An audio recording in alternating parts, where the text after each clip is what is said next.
Hi friends, GS vlog Parassala വീഡിയോയിലേക്ക് ഏവരെയും സ്വാഗതം ചെയ്യാണ് കേട്ടോ. അപ്പോൾ ഇന്ന് ഞാൻ വന്നിരിക്കുന്നത് നമ്മുടെ പ്രബിൻ മോൻ്റെ ഒരു കുട്ടിക്കാര്യം പറയാനാണ്. അപ്പോൾ പ്രബിൻ മോൻ നല്ല ഓക്കെ ആയി വരുന്നുണ്ട്. അതിൽ ഒരുപാട് സന്തോഷത്തോടെയാണ് ഞാൻ ഇന്ന് നിങ്ങളുടെ മുന്നിലിരിക്കുന്നത്. എൻ്റെ ഫേസ് കണ്ടാൽ നിങ്ങൾക്കറിയാം എൻ്റെ സന്തോഷത്തിൻ്റെ കാരണം എന്തെന്ന് ചോദിച്ചാൽ പ്രബിൻ മോൻ്റെ സന്തോഷവും ചിരിയും തന്നെയാണ്. അതിൽ വേറൊരു മാറ്റവും ഇല്ല. അപ്പോൾ അവൻ്റെ കാര്യത്തിൽ എനിക്ക് നിങ്ങളെല്ലാവരോടും ഒരുപാട് കടപ്പാടും നന്ദിയും അറിയിക്കാനുണ്ട്. എങ്ങനെയെന്ന് പറഞ്ഞു കഴിഞ്ഞാൽ ഇതുപോലെയുള്ള വാക്കുകൾ കൊണ്ട് മാത്രമേ എനിക്ക് നിങ്ങളോട് നന്ദി പറയാൻ പറ്റൂ. കാരണം എന്നാൽ നിങ്ങളെ ഞാൻ കാണുന്നില്ല, എന്നെ മാത്രമേ നിങ്ങൾ കാണുന്നുള്ളൂ. നമ്മളിപ്പോൾ ദൈവത്തെ കാണുന്നില്ല, അതുപോലെയാണ് ഞാൻ നിങ്ങളെയും കാണുന്നില്ല. ദൈവത്തോട് ഞാൻ പ്രാർത്ഥിക്കുന്നത് പോലെ തന്നെയാണ് നിങ്ങളോട് ഞാൻ യാചിക്കുന്നത്, എൻ്റെ മോന് വേണ്ടി പ്രാർത്ഥിക്കണേ എന്ന്. അപ്പോൾ നിങ്ങളുടെ എല്ലാവരുടെ പ്രാർത്ഥനയും ദൈവം കേട്ട് എനിക്ക് നല്ല രീതിയിലുള്ള മാറ്റം തന്നിരിക്കുകയാണ്. പൂർണ്ണ സുഖം തന്നെ നല്ല മാറ്റങ്ങൾ തന്നിരിക്കുന്നു. അതിലെനിക്ക് ഒരുപാട് സന്തോഷമുണ്ട്. മാറ്റങ്ങൾ തന്നെയാണല്ലോ നമുക്കൊരു സന്തോഷം. അത് സുഖമായി മാറും, പൂർണ്ണമായി അവൻ ആരോഗ്യവനായി തിരിച്ചു വരുമെന്ന് തന്നെയാണ് ഞാൻ വിശ്വസിക്കുന്നത്. തുടർന്നും നിങ്ങളുടെ പ്രാർത്ഥന എനിക്ക് ആവശ്യമാണ്.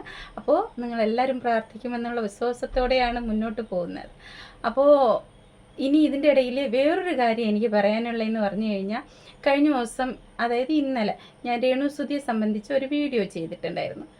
ഞാൻ വേറെ ഒന്നും അവരെക്കുറിച്ച് പറഞ്ഞിട്ടില്ല, അവർക്ക് വേണ്ടി പ്രാർത്ഥിക്കണം എന്ന് മാത്രമേ പറഞ്ഞിട്ടുള്ളൂ. പിന്നെ അവർ പറഞ്ഞ ചില കാര്യങ്ങളുമായിട്ട് ഞാൻ യോജിക്കാത്തതാണെങ്കിൽ ആ ഒരു രീതിയിൽ ഞാൻ സംസാരിച്ചു, യോജിക്കുന്നതാണെങ്കിൽ ആ രീതിയിൽ സംസാരിച്ചു. അല്ലാതെ ഞാൻ അവരെക്കുറിച്ച് മോശമായിട്ട് എന്തെങ്കിലും പറഞ്ഞോ ഇല്ലയോ എന്ന് എനിക്കറിയുന്നില്ല.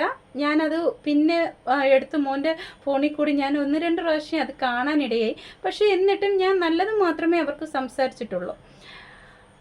പക്ഷേ ഇന്നലെ ഒരു കമൻറ്റ് എനിക്ക് വന്നിട്ടുണ്ടായിരുന്നു. ഒന്നല്ല, ഒരുപാട് കമൻറ്റുകൾ വന്നിട്ടുണ്ട്. ഞാൻ എല്ലാവരുടെ കമൻറ്റുകൾ വായിച്ചിട്ടുമുണ്ട്. ഞാനതിന് റിപ്ലൈ കൊടുക്കാനുള്ളതാണെങ്കിൽ കൊടുത്തിട്ടുമുണ്ട്.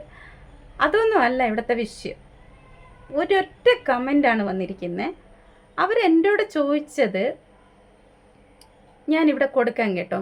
അപ്പോൾ നിങ്ങൾ തന്നെ അതെടുത്ത് ഒന്ന് നോക്ക്, വായിക്കുക. അപ്പോൾ ഞാനും വായിക്കുന്നുണ്ട്. അപ്പോൾ നിങ്ങളത് കാണണം. കാരണം അവരുടെ പേരടക്കമാണ് ഞാൻ ഇവിടെ കൊടുക്കുന്നത്. അതുകൊണ്ട് നിങ്ങളത് കാണാതിരിക്കരുത്. ഞാൻ കൊടുത്തിരിക്കുന്നത് സല്ലുവോ ജോസഫാണ്. എന്തായാലും സല്ലി ആയാലും സല്ലു ആയാലും ഏത് ജോസഫ് ആയാലും ജോസഫിൻ്റെ ആരായാലും എനിക്ക് പറയാനുള്ളത് ഞാൻ പറയുകയാണ്. നിങ്ങളുടെ മെസ്സേജ് വായിച്ചിട്ടാണ് പറയണത്. ഞാൻ കള്ളത്തരം കാണിക്കണമല്ല, നിങ്ങളുടെ മെസ്സേജ് വായിച്ചിട്ടാണ് പറയുന്നത്. നിനക്കൊന്നും വേറെ ജോലി ഒന്നുമില്ലേ? അവൾ നിന്നെ ഏൽപ്പിച്ചോ? അവൾക്ക് വേണ്ടി വക്കാലത്ത് പറയാം. ഞാനൊരു കാര്യം ചോദിക്കട്ടെ, എനിക്ക് വേറെ ഒരു പണിയും ഇല്ല ബ്രോ. വല്ല പണിയും ഉണ്ടോ? എന്നത്തായോ ഞാൻ എന്നെക്കൊണ്ട് വീട്ടിൽ ഇരുന്ന് ചെയ്യാനുള്ള എന്തെങ്കിലും പണി അറിയാമെങ്കിൽ ഒന്ന് പറഞ്ഞു തന്നെ കേട്ടാ, ഞാനത് വീട്ടിൽ ഇരുന്ന് ചെയ്തോളാം. എൻ്റെ അവസ്ഥ അങ്ങനെയാണ്. അതുകൊണ്ട് പിന്നെ എനിക്ക് ഈ ഒരു പണി നല്ലപോലെ അറിയാമെന്ന് എനിക്ക് തോന്നുന്നുണ്ട്. എന്ന് പറഞ്ഞിട്ട് എല്ലാം നല്ലതുപോലെ നല്ല ചെറിയ രീതിയിൽ അറിയാൻ തോന്നുന്നു. ഞാൻ ആ പണി ചെയ്ത് തന്നെയാണ് ജീവിക്കുന്നത്. പക്ഷെ എന്ന് പറഞ്ഞിട്ട് എനിക്ക് ഇതിൽ നിന്ന് ഇതുവരെ ഒരു വരുമാനമൊന്നും കിട്ടിയിട്ടില്ല കേട്ടോ. വരുമാനം കിട്ടുമ്പോൾ ഞാനത് സാറിനെ അറിയിക്കാം കേട്ടോ. പിന്നെ അവൾക്ക് വേണ്ടി വക്കാലത്ത് പറയണതിൽ എന്തെങ്കിലും സങ്കടം ഉണ്ടെങ്കിൽ അത് ഇനിയും പറയാം കേട്ടോ. അപ്പം സങ്കടത്തിൻ്റെ മാറ്റർ എന്തരാണെന്ന് ഞാൻ യൂഹിച്ച് എടുത്തിട്ടുണ്ട്. ജോസഫ് ആണെങ്കിൽ ഭയങ്കര സങ്കടമാണ്. കാരണം ഇപ്പം ഈ ഒരു അവസ്ഥയിൽ കിടക്കുകയല്ലേ. കൊണ്ടിട്ട് ഞാനൊന്നും പറയുന്നില്ല, പറഞ്ഞാൽ കൂടിപ്പോവും. മനസ്സിലായോ? ജോസഫ് ആണെങ്കിൽ, അല്ലെങ്കിൽ സല്ലുവോ ഏത് അവളായാലും അവനായാലും എനിക്ക് പറയാനുള്ള കാര്യമാണ് ഞാൻ പറഞ്ഞത്. മനസ്സിലായോ? അവളുടെ കാര്യങ്ങൾ പറഞ്ഞപ്പോൾ ഞാൻ തെറ്റായിട്ടൊന്നും പറഞ്ഞിട്ടില്ല, നല്ലത് മാത്രമേ പറഞ്ഞോളൂ. അവൾക്ക് വേണ്ടി പ്രാർത്ഥിക്കാൻ, എൻ്റെ കുഞ്ഞിന് വേണ്ടി ഞാൻ പ്രാർത്ഥിക്കാൻ പറയുന്നു. അതുപോലെ തന്നെ അവൾക്ക് വേണ്ടി കൂടെ മനുഷ്യത്വം ഉള്ളതുകൊണ്ട് പറയുന്നതാണോടോ കേട്ടാ. മനുഷ്യത്വം ഉള്ളത് കൊണ്ട് പറയുന്നതാണ്. എന്തിനാടാ ദൈവം നമുക്ക് ഓരോരുത്തർക്കും ഓരോരോ കാര്യങ്ങളാണ് തരുന്നത്. അവൾക്ക് എന്തോ ദൈവം കൊടുത്തു. ഇനിയിപ്പോൾ എന്തിനു ചെയ്യാൻ പറ്റും? ആരും ഈ കഴിഞ്ഞ ദിവസം രേണുസുതി തന്നെ പറയുന്നുണ്ട്, തെറ്റ് ചെയ്തിട്ടാണോ ഈ ഒരു അസുഖം വരുന്നതെന്ന് ചോദിച്ചാൽ ഒരു കണക്ക് നോക്കിയാൽ അത് ശരിയാണ്. കാരണം പ്രസവിച്ച് വീഴുന്ന കുട്ടികൾക്ക് വരെ ക്യാൻസർ ഇന്ന് നമ്മുടെ നാടുകളിലുണ്ട് അല്ലേ, കേരളത്തിലായാലും നമ്മുടെ പൊതു സമൂഹത്ത് നടക്കുകയാണ്. അതുകൊണ്ട് ഞാൻ RCCയിൽ കണ്ടിട്ടുണ്ട് കേട്ടോ, കുഞ്ഞു കുട്ടികൾക്ക് വരെ ഉണ്ട്. ആ കുട്ടികളൊക്കെ എന്ത് തെറ്റ് ചെയ്തിട്ടാണ് അല്ലേ? അപ്പോൾ ആ ഒരു സംസാരമായിട്ട് ഞാൻ യോജിച്ചത് കൊണ്ട് മാത്രമാണ്. പാവമല്ലേ, നമ്മുടെ കുഞ്ഞിന് വേണ്ടി പ്രാർത്ഥിക്കുന്നു, അതിലൊരു കൂട്ടം നിങ്ങൾ അവർക്ക് വേണ്ടി കൂടെ പ്രാർത്ഥിക്കും. തെറ്റുകൾ ചെയ്യാത്ത മനുഷ്യരില്ല എന്ന് ഞാൻ ഇന്നലെയും പറഞ്ഞിട്ടുണ്ടായിരുന്നു നിങ്ങളോട്. ആ ഒറ്റ ഒരു കാരണം കൊണ്ട്, അത് എൻ്റെ പേഴ്സണലായിട്ട് എന്നെ വിളിച്ച് സംസാരിക്കുന്നവരോട് ഞാൻ സ്നേഹത്തോടെ മറുപടി പറയാം. ഇതുപോലെ ധിക്കാരത്തോടെ വന്നിരുന്ന് മെസ്സേജ് ഇടുന്ന നിങ്ങളോട് എനിക്ക് പറയാനുള്ള ഇങ്ങനെയാണ് കേട്ടോ. അപ്പോൾ എന്തായാലും ഈ ജോസഫിനോട് എനിക്ക് പറയാനുള്ള, നിങ്ങളിൽ ഈ എന്തോ കണ്ടിട്ടുണ്ട്, പക്ഷേ ഈ ഒരു അസുഖം വന്നപ്പോൾ നിങ്ങളുടെ മനസ്സ് കിടന്ന് പിടയ്ക്കുന്നുണ്ട്, ഇനി ഒന്നിനും പറ്റില്ല എന്ന്. നിങ്ങൾ അതുകൊണ്ട് വിഷമിക്കുകയൊന്നും വേണ്ട. ദൈവം അവരെ നന്നാക്കാൻ വേണ്ടി ഒരവസരം കൊടുത്തിരിക്കുകയാണ്. അവർ നന്നായിക്കോട്ടെടാ, നീ തനിക്ക് എന്താണ്, തൻ്റെ കാര്യം നോക്ക്. അവർ നന്നാവട്ടെ, അവർക്ക് വേണ്ടി പ്രാർത്ഥിച്ച് അവരെ രക്ഷപ്പെടുത്താൻ ഇപ്പോൾ 1000 ജനങ്ങൾ അവർക്ക് വേണ്ടി പ്രാർത്ഥിക്കുകയാണെങ്കിൽ ഉറപ്പായിട്ട് ആരുടെയെങ്കിലും ഒരാളുടെ പ്രാർത്ഥനയെങ്കിലും ദൈവം കേൾക്കാതിരിക്കില്ല. മനസ്സിലായോ? അങ്ങനെ ദൈവം കേൾക്കുകയാണെങ്കിൽ അവർ രക്ഷപ്പെടട്ടെ, എനിക്കതിൽ സന്തോഷമേ ഉള്ളൂ. ഞാൻ സന്തോഷിക്കുന്നു. അങ്ങനെ ഒരു പ്രാർത്ഥന മൂലം അവർക്കൊരു ജീവിതത്തിൽ ഒരു അപകടവും ഇല്ലാത്ത രീതിയിൽ രക്ഷ കിട്ടുകയാണെങ്കിൽ ഞാനത് സന്തോഷിക്കുന്നു. തനിക്ക് വല്ല വിഷമം ഉണ്ടെങ്കിൽ അത് എന്തിനാടോ ഇവിടെ വന്നിരുന്ന് ഇങ്ങനെ പറയുന്നത്? മനസ്സിലായോ? എന്തായാലും ജോസഫ് കേട്ടാലും കേട്ടില്ലെങ്കിലും എനിക്ക് ഇതേ പറയാനുള്ളൂ. മനസ്സിലായില്ലേ? ഇങ്ങനെയൊന്നും ചെയ്യാൻ പാടില്ല, ആരോടും ചെയ്യരുത് കേട്ടോ. സ്വന്തം വീട്ടിലായാൽ പോലും അസുഖം വന്നു കഴിഞ്ഞാൽ താൻ അവരോട് ഇത് തന്നെ പറയുമോ? അമ്മയ്ക്ക് അസുഖം വരികയാണെങ്കിൽ ഭാര്യയോട് തനിക്കെന്തൊരു വേറെ ജോലിയൊന്നും തൊഴിലൊന്നും ഇല്ലേ, നീ നോക്കല്ലേ എന്ന് പറയൂ? പ്രാർത്ഥിക്കുകയാണെങ്കിൽ അവരോട് പറയൂ, നീ നിന്റെ കാര്യം നോക്ക്, അവരെ ആരെയും അവൾ നോക്കിക്കോളും എന്ന് പറയൂ? എന്തായാലും ഒരു ആളുടെ ഒരു സംസാരം കൊണ്ട് ഒരാൾക്ക് ഒരു വില നമ്മൾ ഇരുത്തും അല്ലേ? ആ വില ഞാൻ ഇരുത്തിയിട്ടുണ്ട്. അത് മനസ്സിലാക്കാൻ കഴിവുണ്ടെങ്കിൽ എടുത്താൽ മതി. എന്തായാലും നിങ്ങളുടെ ആ ഒരു സ്വഭാവ സർട്ടിഫിക്കറ്റ് എന്താണെന്ന് എനിക്ക് മനസ്സിലായില്ലേ? നമുക്ക് ഇഷ്ടമില്ലെങ്കിൽ അങ്ങ് വിട്ടേക്കുക. മനസ്സിലായില്ലേ? ഇഷ്ടമില്ലെങ്കിൽ അങ്ങ് വിട്ടേക്കുക, കാണരുത്. കണ്ടു കഴിഞ്ഞാൽ നല്ല രീതിയിൽ പ്രാർത്ഥിക്കാം, അല്ലെങ്കിൽ അവരതായത് നിങ്ങളുടെ അഭിപ്രായം. പക്ഷെ ഇത് കുറച്ച് ഓവറായിപ്പോയി. നിങ്ങൾ ആ മെസ്സേജ് കാണുന്നില്ലേ? ആ വീഡിയോയ്ക്ക് താഴെ വന്ന എല്ലാ മെസ്സേജും കണ്ടില്ലേ? നിങ്ങളെപ്പോലെ വൾഗറായിട്ട് ആരെങ്കിലും മെസ്സേജ് ഇട്ടിട്ടുണ്ടോ? അതുകൊണ്ട് ഞാൻ പറയാണ്, എന്നെക്കുറിച്ച് നിങ്ങൾക്ക് എന്ത് വേണമെങ്കിലും പറയരുതെന്ന് പറയില്ല, പക്ഷെ ആ ഒരു കാര്യം കുറച്ച് അച്ചടക്കത്തോടെ മാന്യമായിട്ട് പറയാം.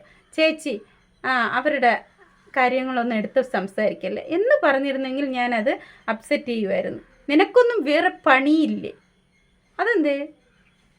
ഞാനെന്ത് സോഷ്യൽ മീഡിയയിൽ വന്നിരിക്കുകയാണ്? നിൻ്റെ വീട്ടിലാണോ വന്നിരിക്കുന്നത്? അല്ലല്ലോ, ഞാൻ എൻ്റെ വീട് ചെറിയ വീടാണ്, കുടിലാണ്, അതൊക്കെ ഞാൻ സമ്മതിക്കണം. അതിനകത്തിരുന്നിട്ടല്ലേ ഞാൻ വീഡിയോസ് ചെയ്യുന്നത്.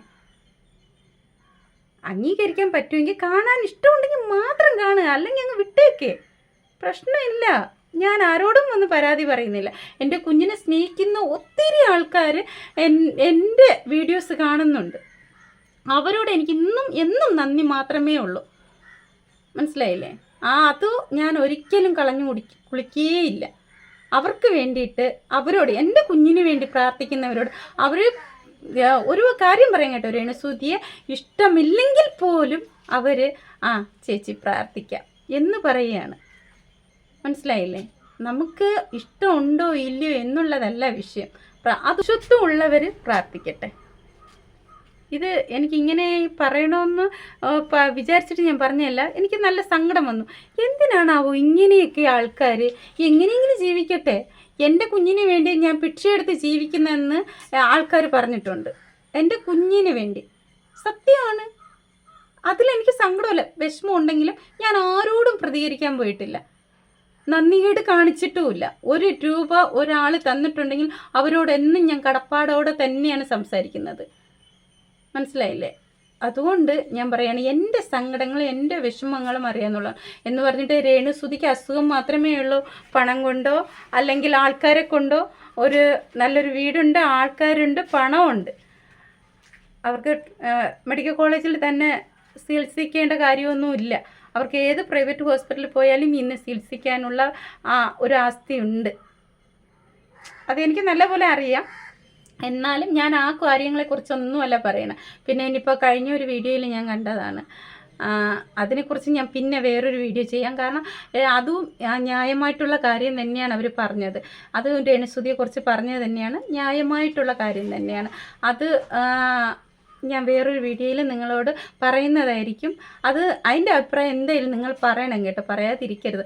കാരണം അതങ്ങനെയാണ്. പിന്നെ ഇപ്പോൾ ഞാൻ ഇത്രയും പറഞ്ഞപ്പോൾ എനിക്കൊരു സന്തോഷമായി. കാരണം എന്നാന്ന് പറഞ്ഞു കഴിഞ്ഞാൽ ഞാൻ പാവമാണ് എൻ്റെ പൊന്നു ബ്രോ. എനിക്ക് സഹി കെട്ടിട്ട് ഞാനിത് പറഞ്ഞതാണ്. മനസ്സിലായി? എൻ്റെ അവസ്ഥ എന്താണെന്ന് നിങ്ങൾ അറിഞ്ഞില്ല. എൻ്റെ വീഡിയോസ് കാണുക, എൻ്റെ ഷോർട്സ് കാണുക, എൻ്റെ ഡിസ്ക്രിപ്ഷൻ ചാനലിൽ ചെന്ന് നോക്കുക. അപ്പോൾ എൻ്റെ അവസ്ഥ എന്താണെന്ന് മനസ്സിലാവും. ഞാൻ 3 വർഷം കൊണ്ട് അനുഭവിക്കുകയാണ്. നേരെ വേണം ഉറങ്ങിയിട്ട് 3 വർഷത്തിൽ കൂടുതലാവും. കാരണം ഒരു 10-20 മിനിറ്റ് ഒന്ന് കിടന്ന് ഉറങ്ങും, പിന്നെ എണീക്കും, പിന്നെ ഉറങ്ങും, പിന്നെ എണീക്കും. രാത്രി 12 മണി വരെ ചിലപ്പോൾ ഉറങ്ങാതെ ഇരുന്നിട്ടായിരിക്കും ഞാൻ പിന്നെ ഇങ്ങനെയൊക്കെ ചെയ്യുന്നത്. മനസ്സിലാകുന്നുണ്ടോ? എൻ്റെ അവസ്ഥ എന്താണെന്ന് ഇപ്പം മനസ്സിലായിട്ടുണ്ടാവും. അതുകൊണ്ടാണ് ഞാൻ അവർക്ക് വേണ്ടി പ്രാർത്ഥിക്കാൻ പറഞ്ഞത്. നിങ്ങൾക്കത് ഇഷ്ടപ്പെട്ടില്ലെങ്കിൽ അങ്ങ് വിട്ടേക്ക് കേട്ടോ. ഓക്കെ, അപ്പം ഇതൊക്കെയുള്ള എനിക്ക് ഇന്ന് നിങ്ങളോട് പറയാനുള്ളത്. അപ്പോൾ എന്തായാലും നിങ്ങളെല്ലാവരും പ്രബിൻ മോന് വേണ്ടി പ്രാർത്ഥിക്കുക. ഇനിയിപ്പോൾ ഞാൻ രേണുസുതിക്ക് വേണ്ടി പ്രാർത്ഥിക്കാൻ പറഞ്ഞു കഴിഞ്ഞാൽ അവർക്ക് ഇഷ്ടപ്പെട്ടില്ലെങ്കിലോ, അതുകൊണ്ട് ഞാൻ എന്തായാലും പ്രബിൻ മോന് വേണ്ടി നിങ്ങളെല്ലാവരും പ്രാർത്ഥിക്കുക. ഓക്കെ, എൻ്റെ മോൻ്റെ പ്രാർത്ഥനയുടെ കാര്യം ഞാൻ പറയുന്നത് കൊണ്ട് ഇനിയിപ്പോൾ ജോസഫിന് പ്രശ്നം വല്ലതും ഉണ്ടെങ്കിൽ അതും പറഞ്ഞേ കേട്ടോ. ഈ ഇതുപോലെ വൾഗറായിട്ട് ഇടരുതെന്ന് മാത്രം. ചേച്ചിയോ അനിയത്തിയോ അല്ലെങ്കിൽ എൻ്റെ പേരോ, നിങ്ങൾക്കറിയായിരിക്കും എൻ്റെ പേര് ഷിജിയാണ്. അപ്പോൾ പേരോ വിളിച്ച് നിങ്ങൾക്ക് മാന്യമായിട്ടുള്ള രീതിയിൽ പറയാം കേട്ടോ. അപ്പോൾ ഞാൻ അതിൻ്റേതായിട്ടുള്ള കാര്യങ്ങൾ നിങ്ങളോട് തന്നെ പറയും. പക്ഷേ ഇതുപോലെ പറയില്ല. എൻ്റെ കൂടപ്പിറപ്പുകളെ പോലെ കാണുന്ന എൻ്റെ കൂട്ടുകാർ എന്തായാലും എന്നെ തെറ്റിദ്ധരിക്കില്ല എന്ന് എനിക്ക് നല്ല ഉറപ്പുണ്ട്. കാരണം എനിക്ക് എത്രയും പെട്ടെന്ന് ചാനലിലൊന്ന് മോണിയാക്കണം. എൻ്റെ മോനുള്ള ട്രീറ്റ്മെൻറ്റുള്ള ആ ഒരു കാശ് റെഡിയാക്കണം. തുടർന്നുള്ളത് കേട്ടോ. ഇങ്ങനെ ഓരോരുത്തരുടെ കൈ നീട്ടി ഞാൻ മടുത്തു. അതുകൊണ്ട് ഞാൻ പറയുന്നതാണ്. അപ്പോൾ അത് നിങ്ങൾ മനസ്സിലാക്കുക. പിന്നെ ഒരു കാര്യം എന്ന് പറയണേ, എൻ്റെ സങ്കടം കണ്ടിട്ട് ചെറിയ രീതിയിൽ അവനൊരു ബിസിനസ് തുടങ്ങാൻ പോകണമെന്ന് പറഞ്ഞു.